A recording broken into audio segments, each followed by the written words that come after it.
Get ready, because in today's video, I'm taking you through the top 10 Lego sets in my personal collection that I've enjoyed the build and are just my favorite top tier sets. And that includes me walking down in my Lego room and saying, dang, do I love this set, I'd never get rid of it. So if that interests you, let me take you on a journey to some of the best Lego sets I've got to build over the past 5 to 6 years. Starting off in our number 10 spot is going to be the Ninjago, the Source Dragon of Motion, and all rightfully so. This $150 Lego Ninjago set is so impressive.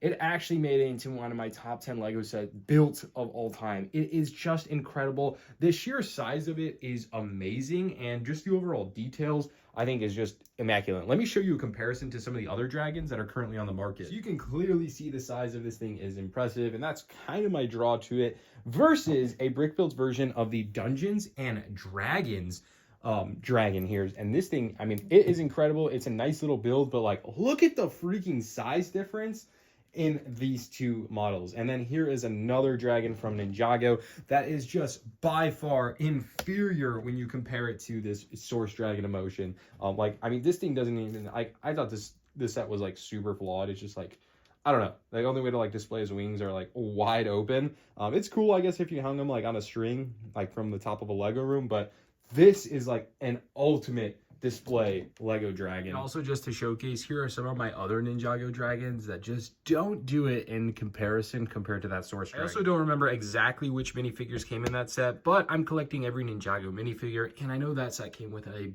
bunch of great figs to add to our collection. Number 9 on our list might even come to a surprise to most, but I included the Formula 1 Lego Technic sets on my top 10 list, because I had so much fun building these, and I don't know why. Maybe it was just because the final product is just this very clean, sleek with suspension, a whole transmission system, turnable wheels, and an overall fun and looking build. But I thoroughly enjoyed the Formula 1 Technic vehicles. I need a proper way to display these on the picture frames, which I'll probably do in the near future. But come on, guys, these look incredible for the Lego Technic sets. I'm not a huge Technic fan, but these really changed my outlook on Technic. I don't think I would go in a rabbit hole on the theme, but I know dang certain I'll be collecting any of the other F1 cars that hit the market. Example would be the McLaren that I currently don't have, but the Red Bull, Ferrari, and Mercedes is what I do have.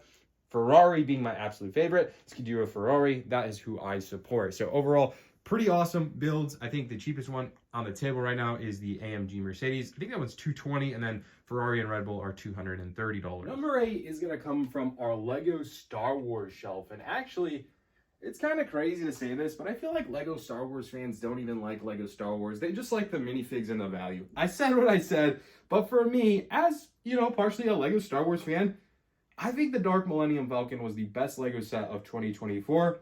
And truthfully offered a really great building experience, obviously including unique and really epic minifigures, and overall just a fun play and everything you kind of expect with Lego, mixing in with Star Wars. This is truly a Lego Star Wars masterpiece. This Dark Millennium Falcon came with 6 minifigures, which were all exclusive into the set. And of course, my favorite was Darth Jar Jar. But overall, I think what offered a unique building experience was getting away from the standard boring Lego Star Wars gray ships and recoloring it into something, you know, just fully all black. Of course, Jedi Vader was amazing as well. But inside, the Millennium Falcon was super detailed, similar to what we've seen with other play scale Millennium Falcons, but just getting a different color scheme and just a different offer here offered just a unique building experience. And overall, I mean, this thing does look pretty incredible and just a colorway that we would just never see from Star Wars. If you know me and been a subscriber of this channel, you know dang well a Lego train set was making it onto this list. And coming in at number 7 is truly a masterpiece in itself. This is the Lego Bricklink Designer Program, old train engine shed, and so rightfully done. This is one of just the best top 10 Lego sets I feel like ever's made, especially if you're a train fan. This thing was such a joy to piece together and build. And honestly, we've never seen a train engine shed for like, what, maybe 2 decades now. And this one's done so much better than that old Lego City Red one, which is really cool set. But the fact that it was like $1,000 and is probably a third as good looking as this one, it just does wonders. So to see this actually be made is just a true Lego train fan's dream. I think it's done exceptionally well. The color usage is immaculate. It's double train lengths. I have 2 of them, so you only get one of these models that I have depicted and shown, but I built one of these inverted. That way they can go hand in hand next to each other, and I just think it takes it to the next level. At some point in time, I'll be adding these to my Lego City as we slowly work on that, but holy heck, is this a beautiful building. It almost doesn't even feel like Lego, just showcasing how good this model is. And like I said, it was so fun to build because inside, the whole roof is removable. It has a ton of little play features and just great color schemes and movable parts that like you would find in a train engine shed, right? Stuff to work on the locomotives or even the cars that you're hauling. Number 6 on our list is going to be a piece of Lego history, in my opinion. Back in 2021, we saw the first ever modular building released from the Marvel theme. Now, I say modular, it's not officially part of the Lego modular theme, but it is a base plate connectable with pin tabs and fits along with the modular integration system for buildings. And on top of that, it was the long-awaited first time we ever seen a Lego skyscraper. And as a fan of the modular theme, this building experience blew me away. It, of course, had a little bit of repetition. Obviously, when you're building 4 different segments of a building, kind of similar. But guys, trust me, this was one that I thoroughly enjoyed. I don't know jack squat about the minifigs. That's not why I bought this set. Honestly, if you took out the Daily Bugle sign, it wouldn't bother me any, or even the figs, because they mean absolutely nothing to me. I just love the fact that this is a beautiful skyscraper, and it's finally done from the Lego group. Now, I didn't include Avenger Tower in this video because this one did it for me. I feel like this was the big grand set that I was looking for, and I was very much happy with it. Which is going to take us to number 5 on our list. Now, it is sad to say I'm not going to put one set on a pedestal here, because number 5, I'm going to just classify all the Lego modular buildings. Each one of them are unique in their own way, but in the truthfulness, they are all very similar. If you had to tell me and pin me to a wall and give me the best one that I enjoyed as far as building experience, I think I would say the first one that I have ever built, and that would be the Lego 10-year anniversary assembly square, because this set was just by far impressive. Believe it or not, that was the first Lego modular I've ever got to build, and rightfully so, it was truly an iconic one.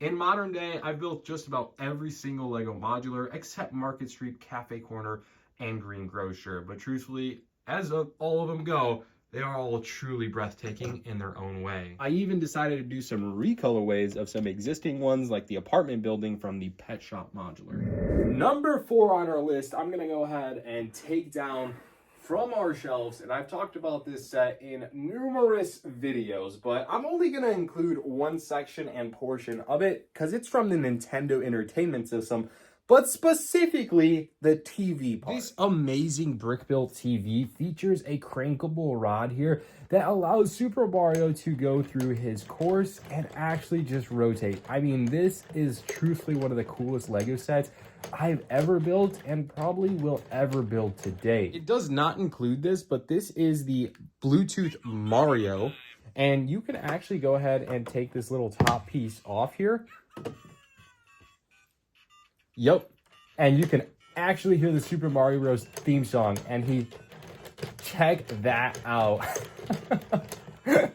This is so cool. And he like powers up, collects coins, etc. So even with that, I know this is a little bit more on the kid feature, but I mean, this is just so cool. And the different colors light up Mario and make him react to different things. So as you roll around the screen, he'll react in different ways as you go around the course. But as I previously mentioned, I'm not a huge NES fan, as it's a system I've never had. So for me, this portion was all I needed.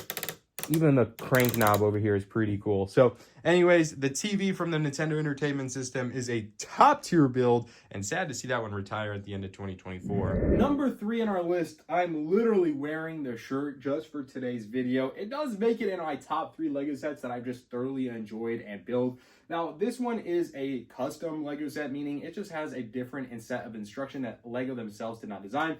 The designers are Bricker Builds for this one, and it's the Lego Charmander.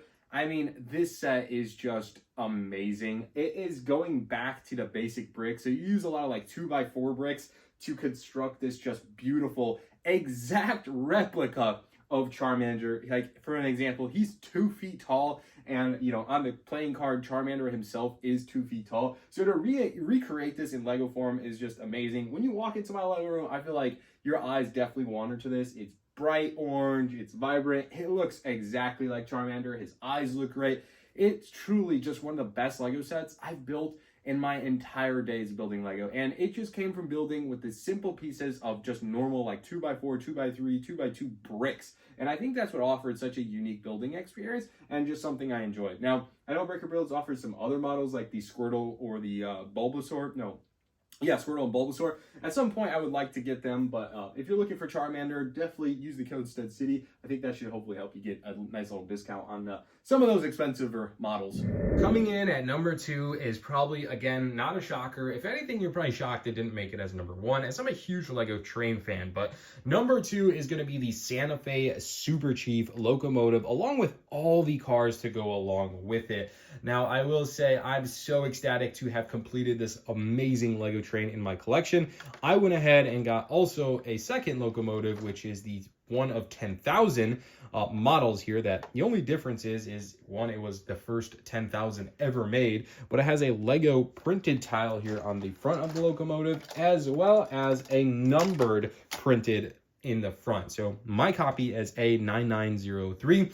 The first 10 that were made, which was numbers 0 through 10 or 0 through 9, were, I think, auctioned off for charity, and then the rest were available as the first 10,000 all the way to 9,999. So pretty cool to have that one in my collection. It is limited edition, right? Obviously on the box it did say limited edition, but this train is truly a collector's masterpiece. I went ahead and added the Bluetooth features inside of this. So if I go ahead and power it up, I'll show you exactly why I love this thing. One, it's just absolutely sleek and clean. It's the best looking train in my eyes. On top of that, I have every single passenger car to make this a complete Lego Santa Fe Super Chief, including that infamous caboose. The only thing I don't have is an amazing Lego city to display running and operating this train around, but the fact that this thing moves and moves in great pace is truly an epic achievement in my Lego collection. And finally, coming in our number 1 spot, as a massive Ninjago fan, it's hard not to include the Ninjago modulars. I think each one of the modular buildings offered its own unique building experience, and in my opinion, it's too difficult to pick a single favorite one. Now out of the 5, which the 5th one I have yet to build here and put on display, but coming in is Ninjago City Gardens, which I bounce back and forth being my favorite, and then Ninjago City, and then also Ninjago City Docks. But truthfully, all 4 of these builds, and probably the 5th one, are amazing and just offered such a fun building experience. I think I'm going to put Ninjago City Gardens on a pedestal, because when I was building this one, it just kept going. Like, the build just kept getting bigger, and I was like, when is this set going to end? In a good way. And the size of it is part of its luxury, the color scheme, the details inside, the lore to Ninjago, the minifigs, everything about this set just puts every other set on the market to shame, even from price point and the value that you got in it. This set used to cost $300 when its first original debut, and it come with like nearly 6,000 pieces. Put that into Star Wars math, and like it's just not even fair. So that set is just immaculate. The Ninjago City itself was the first one here from the Ninjago movie, and again, an iconic set, so much lore, so much detail, and a little bit more drawn to the movie. We also had the Ninjago City Markets, which we've finally seen some insane minifigures get released into it. We got the first ever Lego gondola that literally moves and goes across from city side to city side, which was awesome. And we got Cyrus Borg there in his tower. Aside from that, a bunch of other really cool minifigs, but this one is from Dragon Rising. And lastly, over here is Ninjago City Docks, which again, in itself is one of just the coolest ones around. It's not big and grand like some of the other ones, but it is so beautiful and unique in its own way, including characters, the docks on the backside, and even the front side of this one, just offering that amazing style of building. But that's going to cover the top 10 Lego sets that I've got to build and display here in my collection. Let me know if there's any Lego sets that I missed out on and that you recommend building. Now, there are some sets that I didn't include that were crazy and unique, like I just finished the Eiffel Tower, And I hated that build. It was so repetitious, but the final product is amazing. So give or take, this list is pretty accurate to what I've enjoyed building over the last few years from all the different Lego creations that Lego has to offer. But let me know what your top 10 are, or even your favorite build of Lego of all time. I'd be curious to see what you guys have to say in the comments below. Anyways, I hope you enjoyed it. As always, subscribe if you want more Lego content. Like today's video, enjoy it. And as always, we'll see you in the next one. I'm Christo from Stud City. Peace out.